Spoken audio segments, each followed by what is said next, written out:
is 3,400,000,000, Your Honor, hindi ko po mabasa. Sa 3,400,000,000. 345. Ayan po, Your Honor. Okay. Yan po, out of Saldico's insertion. Okay, next slide. Yan na po yung Mindoro. Yung next is Mindoro.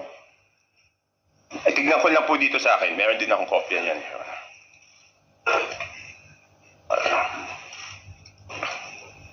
Occidental or yan?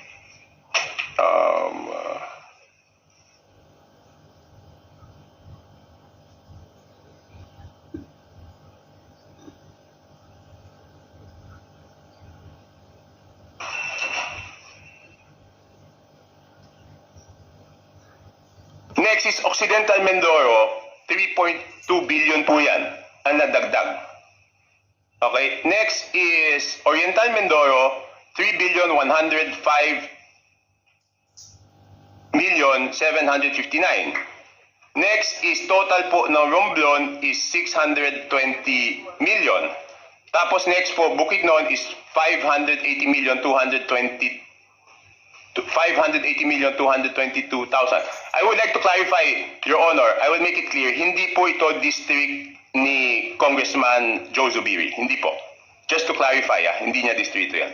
Tapos yan, sunod-sunod na po. Itong Camarines Norte, 550 million. Itong, ano ba yung sumunod? Batangas, 429. Meron pa pala ulit na Mindoro. Hindi ko alam bakit nahiwalay ito. Baka ibang district ito. 400 million. And then Sarangani, 300. So next slide. Pag tinotal niyo po, yan, magbabalanse po yan. 13,803,693 with Congressman Saldico as proponent. And pag tinotal mo yung district, yung subtotal, 13,803,693,000, Your Honor. For the record, ang binabanggit po nating Representative Elizaldico, siya po yung chairman ng House Appropriations Committee. Sa makatwid po, Rep. Toby, kung titingnan po natin at magbabasihan ito pong nakalap po ninyong impormasyon, lumalabas po na si Rep.